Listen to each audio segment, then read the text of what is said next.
एक बार जोरदार नारा लगाएंगे, भारत माता की, आम आदमी पार्टी, लड़ेंगे लड़ेंगे लड़ेंगे लड़ेंगे लड़ेंगे। मंच पे आसीन बिहार के प्रभारी, दिल्ली के पूर्व विधायक भाई अजय यादव जी,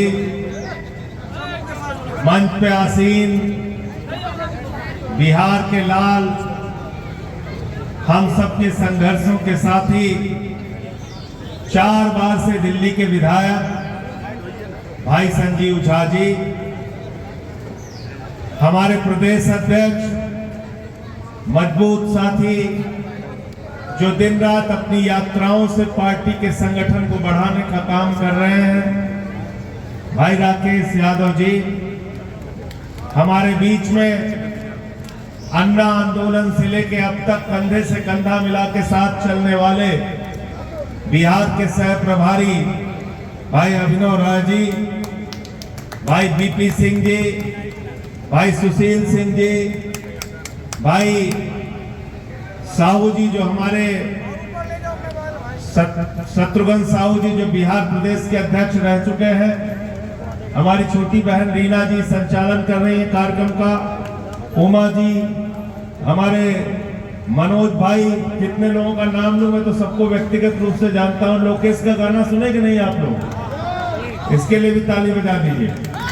भटकना नहीं है, पूरा साथ में रहना है, लड़ना है? साथियों और दोस्तों, आज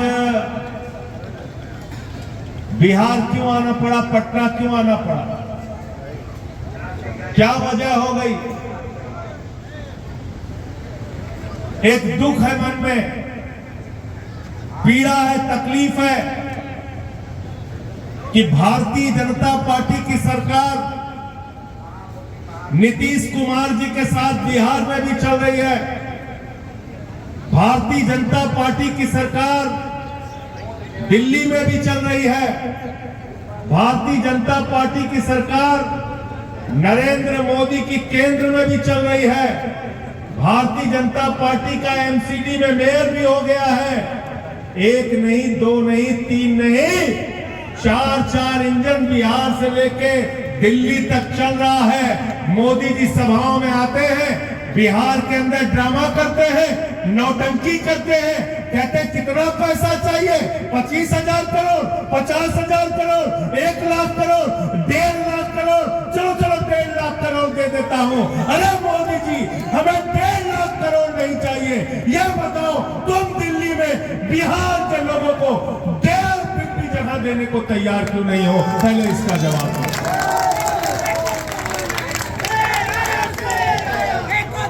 40 साल पहले, 50 साल पहले कोई दरभंगा से, कोई मोतिहारी से, कोई मुजफ्फरपुर से, कोई पटना से, कोई भागलपुर से यहां से गया, दिल्ली में मेहनत किया, मजदूरी किया, अपने बच्चों को पढ़ाया, ऑटो चलाया, रिक्शा चलाया, किसी ऑफिस में छोटी मोटी नौकरी किया और बड़ी मुश्किल से उसने अपनी एक झुग्गी तैयार की, अपना एक छोटा सा घर तैयार किया। उस घर के ऊपर बुलडोजर चलाने का काम भारतीय जनता पार्टी ने किया है। मैं बिहार के लोगों आपसे कहने के लिए आया हूं मेरे भाइयों, जिन्होंने आपके घरों पे बुलडोजर चलाया, उनकी राजनीति पे बुलडोजर चलाने का काम आपको करना है।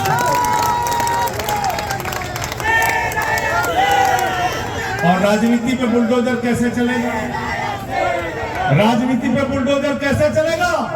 ये जो तस्वीर है बाबा साहब के सामने, इनके दिए हुए अधिकारों से राजनीति पर बुलडोजर चलेगा भारतीय जनता पार्टी की। वो अधिकार क्या है जो बाबा साहब डॉक्टर भीमराव अंबेडकर ने भारत के संविधान में लिखा? हर आदमी को वोट देने का अधिकार, और चपरासी हो या राष्ट्रपति, सबका वोट एक गिना जाएगा, 2 वोट गिना नहीं जाएगा। इसी वोट के अधिकार से बुलडोजर चलाना है। इसी वोट के अधिकार से भारतीय जनता पार्टी की राजनीति को खत्म करना है। आप इतना भेदभाव करते। चुनाव के पहले दिल्ली में संसद के अंदर बीजेपी के राष्ट्रीय अध्यक्ष खड़े होकर बोल रहे थे, उन्होंने कहा यहां पे बांग्लादेशी आ गए हैं। मैंने कहा अब तो बिहार के लोगों का वोट कटवा रहे हैं, यूपी के लोगों का वोट कटवा रहे हैं, पूर्वांचल के लोगों का वोट कटवा रहे हैं। उन्होंने कहा ये सब के सब बांग्लादेशी हैं। मैंने उसी समय सदन में खड़े होकर कहा था भारतीय जनता पार्टी के राष्ट्रीय अध्यक्ष महोदय को कि तुम्हारी हिम्मत कैसे हुई हमारे बिहार, यूपी, पूर्वांचल के लोगों को बांग्लादेशी कहने की। सुना था नहीं सुना था बताओ, सुना था कि नहीं सुना था? मैंने कहा था तुम्हारी हिम्मत कैसे हुई हमारे यूपी, बिहार के लोगों को बांग्लादेशी कहने की।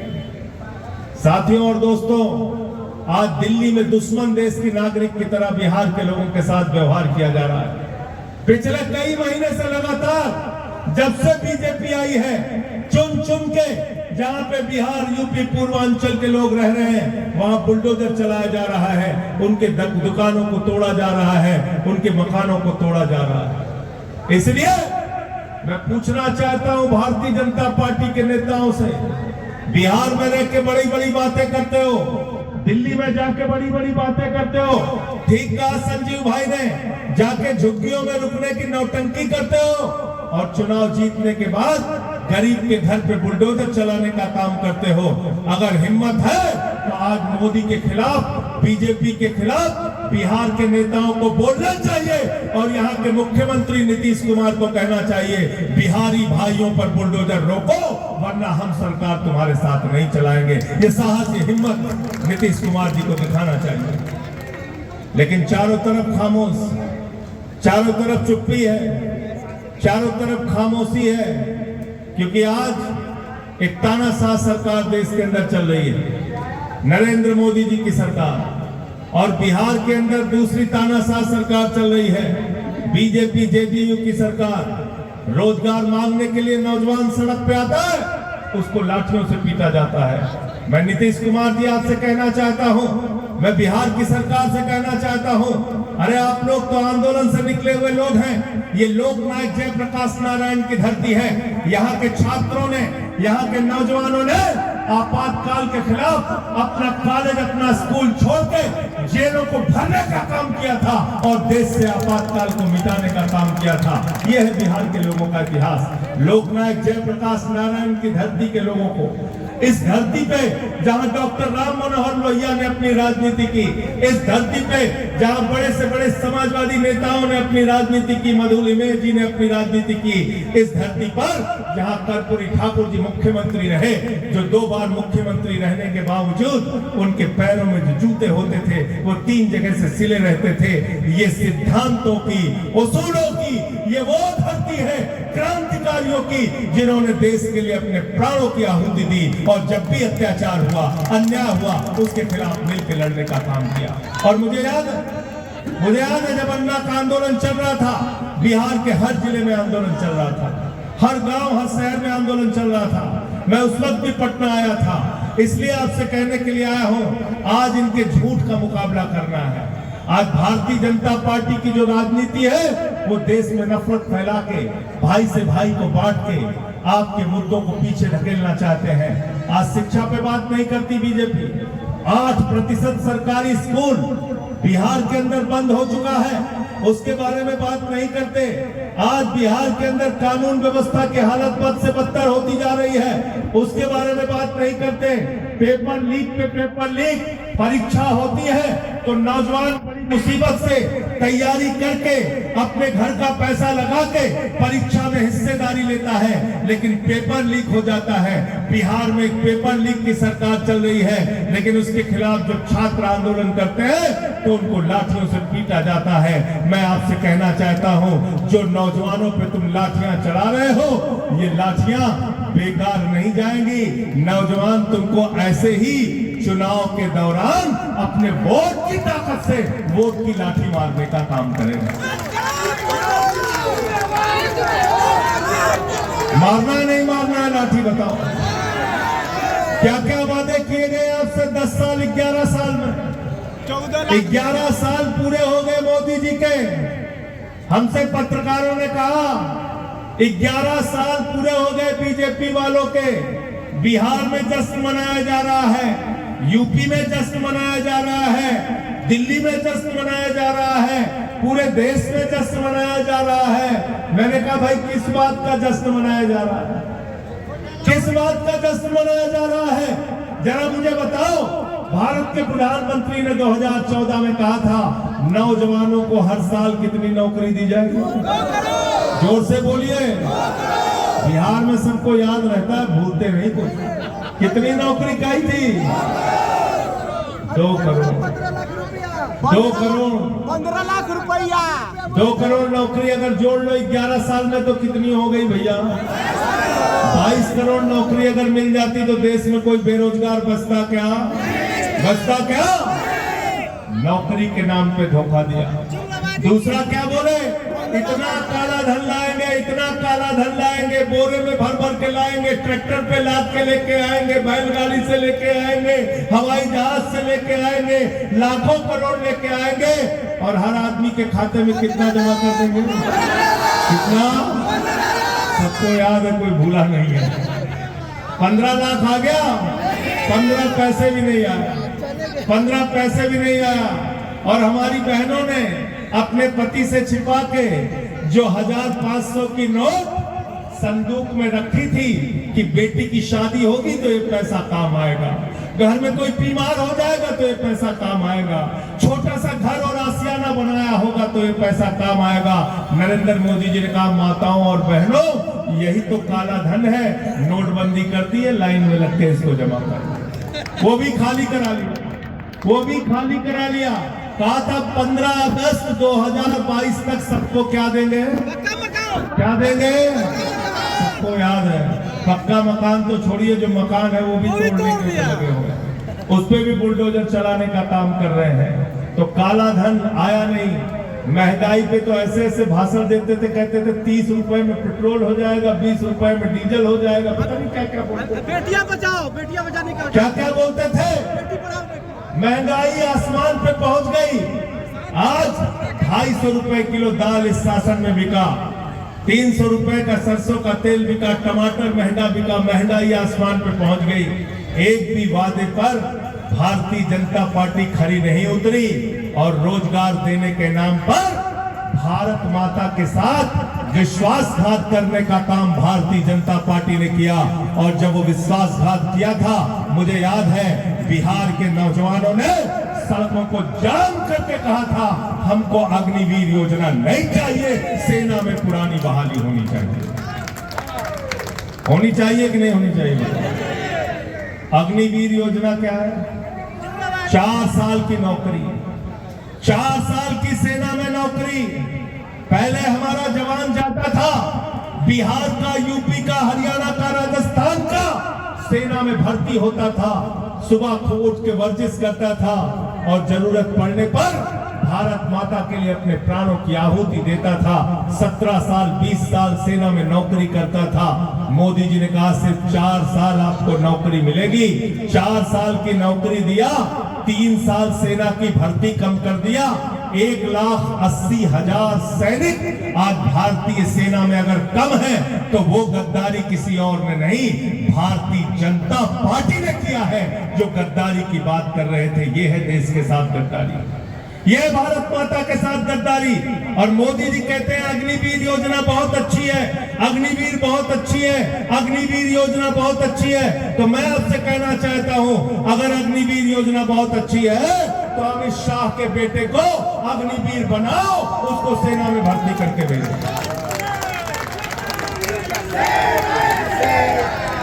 हमारे घर का बच्चा, किसान का बेटा सेना में अग्निवीर बनेगा, और अमित शाह का बेटा जैसा जिसको बल्ला पकड़ना नहीं आता वो चेयरमैन बनेगा बीसीसीआई का। ये व्यवस्था हमें मंजूर। बिहार के नौजवानों को भी सेना की 17 साल 20 साल की जैसे पहले बहाली थी वही बहाली होनी चाहिए। ये अग्निवीर योजना नहीं होनी चाहिए। अभी देश के ऊपर एक आपत्ति आई, एक मुसीबत आई। पहलगाम के अंदर हमारे बहनों के सिंदूर उजाड़ दिए गए, आतंकवादियों ने उनके पति को गोली मार दी, उनके परिवार के लोगों को गोली मार दी।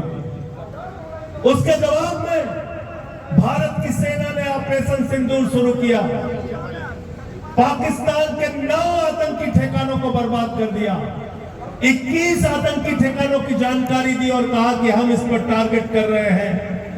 पीओके को कब्जा करने का भारत के पास सबसे बड़ा मौका था। बलूचिस्तान को पाकिस्तान के नक्शे से मिटाया जा सकता था, लेकिन भारत के प्रधानमंत्री नरेंद्र मोदी ने ट्रंप की धमकी पर सीज फायर की घोषणा करके भारत माता के साथ और देश के साथ धोखा देने का काम किया। यह हिसाब हम मांगेंगे बिहार के चुनाव में। इनसे पूछेंगे कि जब भारत की सेना बहादुरी से लड़ रही थी तो आपने उस वक्त सीज फायर क्यों किया? और क्या कह रहा है ट्रंप? 12 बार कह चुका है, 1-2 बार नहीं। कहने लगा हमने व्यापार बंद करने की धमकी दी और दोनों देश की लड़ाई रुकवा दी। कह रहा है पाकिस्तान और भारत दोनों महान देश हैं। अरे हम तो महान देश है, लेकिन पाकिस्तान कहां से महान देश हो गया? मोदी इसका जवाब क्यों नहीं देते, क्यों नहीं बोलते? 12 बार कह चुका। तो मैंने कहा कि भैया एक चीज ये बताओ, अमेरिका वालों का कोई पाकिस्तान के साथ तो व्यापार है नहीं, जो व्यापार है वो हिंदुस्तान के साथ है, और हिंदुस्तान के साथ जो व्यापार है वो अडानी का व्यापार है। अपने एक दोस्त के व्यापार को बचाने के लिए देश के स्वाभिमान को गिरवी रखने वाले प्रधानमंत्री को देश कभी माफ नहीं करेगा। गलत तो नहीं कह रहा हूं, गलत तो नहीं कह रहा हूं।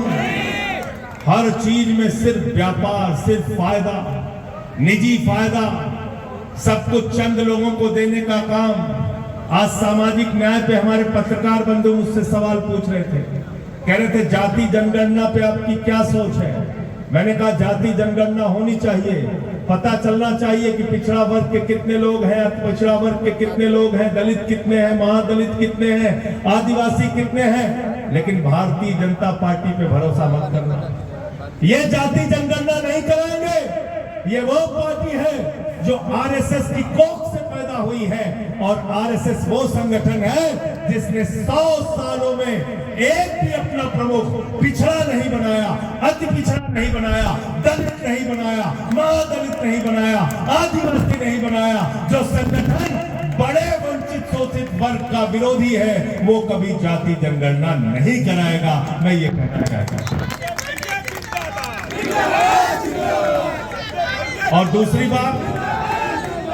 बात, आरक्षण तो सारे विभाग में खत्म कर रहे हैं। सारी सरकारी विभाग को किसको दे रहे हैं? किसको दे रहे हैं? बिजली किसको दे रहे हैं? पानी किसको दे रहे हैं? सड़क किसको दे रहे हैं? पोर्ट किसको दे रहे हैं? एयरपोर्ट किसको दे रहे हैं? कोयला किसको दे रहे हैं? जमीन किसको दे रहे हैं? आकाश किसको दे रहे हैं? पाताल किसको दे रहे हैं? तो आकाश से लेके पाताल तक नरेंद्र मोदी जी के लिए उनका सिर्फ एक ही दोस्त है, मोदी जी इंडिया के लिए काम नहीं करते, अडानी के लिए काम करते हैं। याद रखना।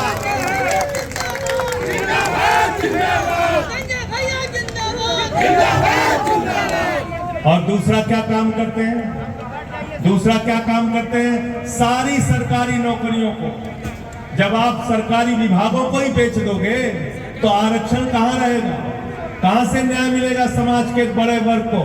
सामाजिक न्याय कैसे कर पाओगे आप? और दूसरी बात आज हम सबको सोचना पड़ेगा, अपने बारे में सोचना पड़ेगा। हम क्या सपना देखते हैं बिहार को लेकर? एक अच्छा शिक्षा का इंतजाम हो, एक अच्छे स्वास्थ्य की व्यवस्था हो, सड़कें अच्छी हो, पुल बने। आज यहां तो ये हालत हो गई है, पुल का उद्घाटन नहीं होता, दरार पहले आ जाती है। पुल उद्घाटन हुए बगैर गिर जाता नहीं गिर जाता। मोदी जी के राज में नई नई घटना हमने देखी। एक मेट्रो का उद्घाटन बंबई में करके आए, वहां पे पानी भर गया। हमारे यहाँ आए गाजियाबाद में मेट्रो उड़ गया पहले बारिश में। एक जगह गए एयरपोर्ट का उद्घाटन करके आए, वो एयरपोर्ट उड़ गया। चले गए महाकाल में, वहां इंदौर के अंदर उज्जैन में, वहां कॉरिडोर का उद्घाटन करके आए, वहां भगवान की मूर्तियां उड़ गई। मैंने कहा मोदी जी के राज में मैं एक ही चीज देख रहा हूं, पहले एयरपोर्ट से हवाई जहाज उड़ती थी, अब एयरपोर्ट ही उड़ जाता है, एयरपोर्ट उड़ जाता है। ये हालत कर दिया इन्होंने, ये हालत कर दिया। हाँ, एक बात मैं कह सकता हूं मोदी जी के बारे में, भाषण बहुत अच्छा देते हैं, भाषण बहुत अच्छा देते हैं। अभी ऑपरेशन सिंदूर खत्म नहीं हुआ था, ऑपरेशन सिंदूर जारी है। उसके पहले ही एक जगह गए, कहने लगे हमारे नस नस में सिंदूर बह रहा है, गर्म हो रहा है। कहने लगे कि नहीं कहने लगे, बताओ कहा कि नहीं कहा? कभी कहते हैं हमारे खून खून में नस नस में व्यापार बह रहा है, कभी कहते हैं सिंदूर बह रहा है। अच्छा भाई, सिंदूर बह रहा है आपके नस नस में, आप बताइए, आपने सेना के अधिकारी वाली फोटो खिंचवा ली, चश्मा लगा लिया, एयरफोर्स के अधिकारी बन गए, तो मैंने वो फोटो दिखा के पूछा कि मोदी जी आप बताइए, आप ब्रिगेडियर है, कर्नल है, सेना अध्यक्ष है, वायुसेना अध्यक्ष है, क्या है आपके चमचे आपकी फोटो लगा के वोट मांगने का काम सेना के नाम पे क्यों कर रहे हैं? इसका जवाब तो मोदी होमगार्ड है, ये कह रहे हैं होमगार्ड है। ऐसे मत बोला, होमगार्ड नहीं है। तो मैंने एक फिल्म देखा था सौदागर, जिसमें दिलीप कुमार और राजकुमार थे। एक नई फिल्म नरेंद्र मोदी जी लेके आए हैं, सिंदूर के सौदागर, सिंदूर के। आज बिहार के लोगों के ये सवाल हमको नहीं पूछना चाहिए कि 200 किलोमीटर अंदर पाकिस्तान के आतंकवादी कैसे घुस गए, कैसे हमारे बहनों के सिंदूर उजाड़े गए, कैसे आज तक आपने उन आतंकवादियों की ना तो उनको मौत के घाट उतारा, ना उनकी गिरफ्तारी की। और अभी वो खूंखार आतंकवादी घूम रहे हैं, उसके पहले ही उन्होंने घोषित कर दिया कि हम तो पूरे देश में ऑपरेशन सिंदूर के नाम पे वोट मांगेंगे। ये कौन सी पार्टी है मेरे दोस्तों? ये कौन सी पार्टी है? ये कौन सी पार्टी है? कहती है हम दुनिया की सबसे बड़ी पार्टी है, कहती है हम दुनिया की सबसे बड़ी पार्टी है, कहते हैं हम दुनिया की सबसे संस्कारी पार्टी है, संस्कारी पार्टी है। ये हिमांशु हमारा नौजवान युवा का अध्यक्ष है। मैं पूछना चाहता हूँ क्या संस्कार होता है भाई, क्या संस्कार होता है? वो हिमांशी नरवाल, वो महिला जिसका पति जो सेना में था, 3 दिन पहले उसकी जान चली गई, आतंकवादियों ने उसकी जान ले ली। उसने सिर्फ इतना कह दिया कि भाई हमको हिंदू मुसलमान के बीच में नफरत नहीं फैलाना, एकजुट होकर रहना है। भारतीय जनता पार्टी के लोगों ने उस विधवा को मां बहन की भक्ति भक्ति गालियां दी। इन लोगों से आपको हिसाब करना होगा। अगर तुम इनको मानते हो ये देशभक्त है तो इनके साथ खड़े होना, अगर तुम इनको मानते हो कि ये गद्दार है देश के तो इनके खिलाफ खड़े होना। मैं ये कहने के लिए आपसे, सेना की हमारी बेटी, भारत के सेना की बहादुर बेटी सोफिया कुरैशी, उसके लिए भारतीय जनता पार्टी का मंत्री विजय शाह कहता है वो आतंकवादी की बहन है। क्या कहता है? क्या कहता है? किसके लिए कहता है? भारत के सेना की एक बहादुर बेटी के लिए कहता है वो आतंकवादी की बहन है। ये लोग देश के गद्दार हैं कि देशभक्त है? जरा हमको बताओ। उसको गालियां देते हैं, उसको अपमानित करते हैं। भारत के विदेश मंत्रालय के बड़े अधिकारी विक्रम मिश्री जी, वो आते थे, वो बताते थे कि भारत की सेना की उपलब्धियां क्या है, कैसे उसने भारत की सेना ने कैसे ऑपरेशन सिंदूर शुरू किया, कैसे पाकिस्तान के अंदर घुस के पाकिस्तान को मारा। और उस विक्रम मिश्री से नरेंद्र मोदी ने सीज फायर का डिक्लेरेशन कराया। फैसला तो मोदी का था, सिर्फ उसने उस फैसले को सुनाया था। उसकी बेटी को गाली दिया गया, उसके परिवार को गाली दिया गया। जो लोग भारत की सेना को गालियां देते हैं, जो लोग विदेश मंत्रालय के अधिकारियों को गालियां देते हैं, जो लोग एक शहीद की विधवा को गाली देते हैं, ये कभी भी आपके नहीं हो सकते। इनसे बदला लेना है, इनसे हिसाब लेना है, इनकी गद्दारी का जवाब आपको देना है। गलत तो नहीं कह रहा हूं? बीजेपी आपके बच्चों को शिक्षा दे सकती है क्या? ईमानदारी से बताना ईमानदारी से। केजरीवाल जी ने जो स्कूल बनाए थे उसको बर्बाद करना शुरू कर दिया। प्राइवेट स्कूल को 10 साल तक फीस नहीं बढ़ाने दिया, अभी 80% फीस बढ़ गई दिल्ली में। और बाउंसर लगवा के प्राइवेट स्कूल वाले अभिभावकों को भगाने का काम करते हैं, छोटे छोटे बच्चों को रोकने का काम करते हैं। जाके पता कर लेना, दिल्ली में 4 महीने में बुलडोजर चलने लगा। जहां पर बिजली फ्री मिलती थी, 24 घंटे मिलती थी, वहां पर बिजली की कटौती होने लगी। आज ये हालत इन लोगों ने दिल्ली की बनाई है। भारतीय जनता पार्टी आपको अच्छा इलाज दे सकती है क्या? दे सकती है ना? अच्छे स्कूल दे सकती है, मोहल्ला क्लिनिक दे सकती है, फ्री बिजली दे सकती है क्या? फ्री पानी दे सकती है क्या? भारतीय जनता पार्टी आपको सिर्फ एक चीज दे सकती है। क्या दे सकती है? क्या दे सकती है? झूठ और झगड़ा। झूठ और झगड़ा। हिंदू मुसलमान के बीच में झगड़ा कराओ, हिंदू मुसलमान के बीच में झगड़ा कराओ, मराठी गैर मराठी के बीच में झगड़ा कराओ, मराठी गैर मराठी के बीच में झगड़ा कराओ, जाट गैर जाट के बीच में झगड़ा कराओ, दिल्ली में झगड़ा कराओ, पूरे देश में झगड़ा कराओ, हिंदू मुसलमान का झगड़ा कराओ, हिंदू सिख का झगड़ा कराओ, हिंदू ईसाई का झगड़ा कराओ, हिंदू हिंदू का झगड़ा कराओ। इसलिए मैंने भारतीय जनता पार्टी का नाम बदल के भारतीय झगड़ा पार्टी रख दिया। क्या नाम है इनका? क्या नाम है? आपके मोहल्ले में आ जाए तो सावधान हो जाना। कोई न कोई नफरती भाषण देके झगड़ा कराने का काम करते हैं, हिंदू मुसलमान शुरू करते हैं। और दूसरा झूठ बोलने का काम, झूठ बोलने का काम। ऐसा झूठ बोलते हैं आपके भी होश उड़ जाते हैं। कहते हैं नाली गैस से चाय बना दो, कहते नहीं कहते हैं?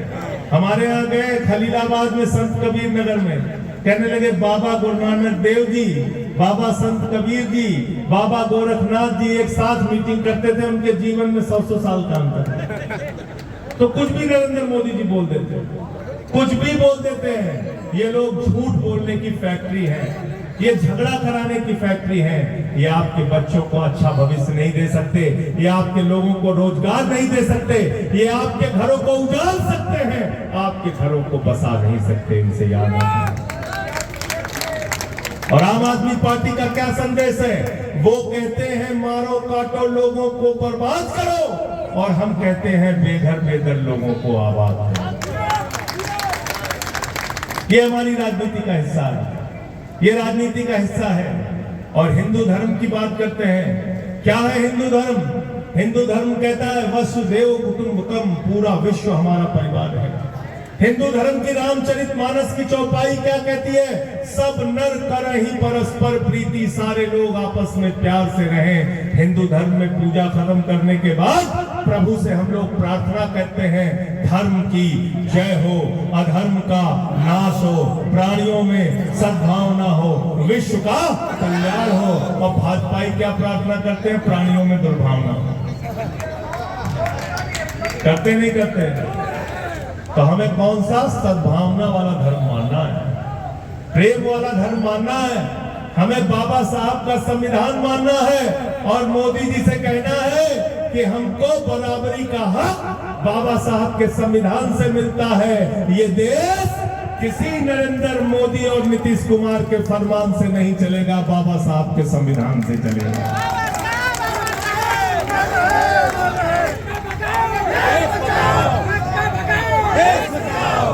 और नारा तो आज बढ़िया दे दिया संजीव झा जी ने, जिसने दिल्ली में की गद्दारी उनसे बिहार में नहीं चलेगी, जिसने दिल्ली में की गद्दारी उनसे बिहार में नहीं चलेगी। तो साथियों और दोस्तों, मैं आप सबसे कहने के लिए आया हूं, एक बैनर बना के, वीडियो बना के, यात्रा के लिए गाड़ी निकाल के और एक एक जगह पे जाइए और बताइए कि दिल्ली में बिहार के लोगों के साथ क्या हो रहा है। गांव-गांव में सोशल मीडिया के जरिए, फेसबुक के जरिए, ट्विटर के जरिए अपने तमाम माध्यमों से जनता तक ये बात पहुंचाइए कि जो बीजेपी वाले दिल्ली से बिहार के लोगों को भगा रहे हैं, उस बीजेपी को बिहार से बिहारी भाई भगाने का काम करें। तैयार हो सब लोग? हाथ उठा के बताओ पीछे तक। तैयार हो सब लोग? तैयार हो ना? अब तो केजरीवाल जी ने भी हरी झंडी दे दी। देखो हम भी प्रभारी रहे बिहार के, हम भी प्रभारी रहे बिहार के, संजीव झा भी प्रभारी रहे बिहार के, लेकिन चुनाव लड़वाने का सौभाग्य किसको मिला? किसको मिला? आगे आ जाओ।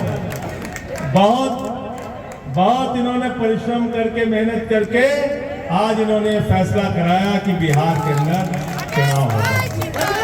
और केजरीवाल साहब ने कह दिया है कि हमारे कार्यकर्ता जुट जाए, मेहनत से एक एक जगह पे तैयारी करें और सभी सीटों के ऊपर मजबूती के साथ आम आदमी पार्टी बिहार का चुनाव लड़ेगी और हम लोग अपनी ताकत को दिखाने का काम करेंगे। केजरीवाल जी का शिक्षा का मॉडल, स्वास्थ्य का मॉडल, आम आदमी पार्टी का जो मॉडल है उसको जनता तक पहुंचाने का काम हम लोग करेंगे। आप सबका हृदय से बहुत बहुत आभार, बहुत बहुत स्वागत और अभिनंदन। इतनी गर्मी में भी आप लोग यहाँ पे जमे हुए हैं, डटे हुए हैं। और मैं ये बात बार बार कहता हूँ कि बिहार में हमारी संख्या कम है कि ज्यादा है, ये ज्यादा महत्वपूर्ण नहीं है, लेकिन इसमें से कोई भी आदमी भगौड़ा नहीं है, कोई भागने वाला। लाठी खाना होगा तो लाठी, जेल जाना होगा तो जेल, मुकदमा लिखवाना होगा तो मुकदमा। ऐसे लाठी, मुकदमे और जेल से हम लोग डरते नहीं हैं, अपने जूते के नीचे रखते हैं। गलत तो नहीं कह रहा हूँ? गलत तो नहीं कह रहा हूँ?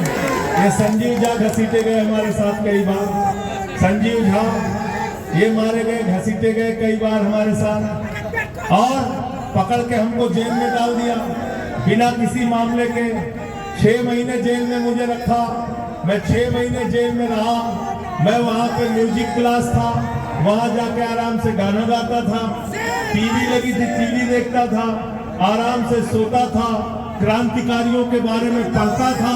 तो भगत सिंह जी की एक किताब मिली, भगत सिंह जी की एक किताब मिली, वो लाइन उसमें जो लिखी थी, आज वही लाइन पढ़ के आपके बीच से जाना चाहूंगा। भगत सिंह को जब फांसी की सजा हो गई, उनका भाई उनसे मिलने के लिए आया, कुलतार सिंह जी उनसे मिलने के लिए आए। जब उनसे मिलने के लिए आए तो कुछ मायूस थे, मायूस होकर वहां से जब वो गए तो भगत सिंह ने उनको चिट्ठी लिखी, पत्र लिखा अपने भाई को। सोचिए, उनको फांसी हो चुकी थी, उसके बाद पत्र लिखा। उन्होंने लिखा कि आज तुम कुछ मायूस लग रहे थे, आज कुछ मायूस लग रहे थे, उन्हें ये फिक्र है। और एक लाइन लिखी उन्होंने लिखा कि उन्हें ये फिक्र है हरदम नया तर्जे जफा क्या है। जफा मतलब होता है अत्याचार। उन्हें ये फिक्र है हरदम नया तर्जे जफा क्या है। हमें भी शौक है देखे सितम की इंतहा क्या है, हमें भी शौक है देखे सितम की इंतहा क्या है। बहुत बहुत शुक्रिया, बहुत बहुत धन्यवाद।